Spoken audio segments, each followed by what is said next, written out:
Swine ફ્લુએ ફરી એકવાર રાજ્ય અને અમદાવાદ શહેરમાં પોતાનો આતંક મચાવ્યો છે। રાજ્યમાં એક પછી એક સ્વાઇન ફ્લુના કેસોમાં વધારો થતા રાજ્યનું આરોગ્ય વિભાગ ચિંતિત બની ગયું છે। તો બીજી બાજુ રાજ્યમાં વધતા સ્વાઇન ફ્લુના કેસોને લઈને મંગળવારે સવારે નેશનલ આરોગ્યની 3 સભ્યોની ટીમ સિવિલ હોસ્પિટલની મુલાકાતે દોડી આવી હતી અને સ્વાઇન ફ્લુના કેસો અંગે જાણકારી મેળવી હતી। રાજ્યમાં વધતા જતા સ્વાઇન ફ્લુને અટકાવવા રાજ્યનો આરોગ્ય વિભાગ દોડતું થઈ ગયું છે। ત્યારે બીજી બાજુ મંગળવારે નેશનલ આરોગ્યની ટીમના 3 સભ્યોએ દેશની સૌથી મોટી ગણાતી સિવિલ હોસ્પિટલની મુલાકાત લીધી હતી। ખાસ કરીને દિલ્હીથી આવેલી 3 સભ્યોની ટીમે સૌપ્રથમ સ્વાઇન ફ્લુના કેસો પર નજર રાખી રહેલા ડોક્ટરો સાથે બેઠક યોજી હતી અને અમદાવાદની સિવિલ હોસ્પિટલમાં સ્વાઇન ફ્લુને લઈને કેવા પ્રકારની સારવાર આપવામાં આવે છે તેની જાણકારી મેળવી હતી।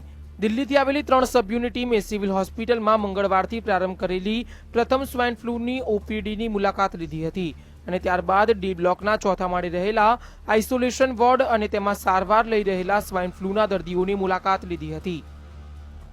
કંઈ એવા એમણે કંઈ આપણા ફોલ્ટ ફાઇન્ડિંગ માટે નહોતા આવ્યા, પણ જેમ મેં આગળ પણ કહ્યું એમ જેમ ઇબોલાની ટીમ આવેલી અને એમણે પણ સારું રેટિંગ આપેલું એ પ્રમાણે એમણે આપણા સેન્ટરનું પણ રેટિંગ ખૂબ જ ઊંચું આપ્યું છે અને એમણે એવું જણાવ્યું છે કે બીજા રાજ્યોએ પણ આ સેન્ટર જોવું જોઈએ તો એ લોકો પણ આમાંથી કંઈક શીખી શકે અને દર્દીઓને મેક્સિમમ લાભ થાય। જો કે સિવિલ હોસ્પિટલના સત્તાધીશોનું કહેવું છે કે નેશનલ આરોગ્ય વિભાગની ટીમ સિવિલમાં સ્વાઇન ફ્લુની કેવા પ્રકારની સારવાર આપવામાં આવી રહી છે અને સ્વાઇન ફ્લુના રોગોના દર્દીઓને સારવાર માટે કેવા પ્રકારના સાધન સામગ્રી અને દવાઓ વાપરવામાં આવે છે તેની જાણકારી મેળવી હતી, જેના આધારે સિવિલ હોસ્પિટલમાં સ્વાઇન ફ્લુની સારવાર યોગ્ય છે કે કેમ તેનો રિપોર્ટ બનાવીને સિવિલનું રેટિંગ નક્કી કરવામાં આવશે। ઓબ્ઝર્વ કર્યા પછી બીજા રાજ્યોની પણ એ લોકો વિઝિટ કરવાના છે, પછી દિલ્હી જઈ અને એનાલિસિસ કર્યા પછી જે પહેલાં 2009નો પ્રોટોકોલ હતો એમાં કંઈ પ્રોટોકોલમાં ચેન્જ કરવો છે કે કંઈ સજેશન હતા તો ટ્રીટમેન્ટ પ્રોટોકોલ બદલવાનો છે, એના પ્રમાણેની નવી ગાઈડલાઈન આપશે।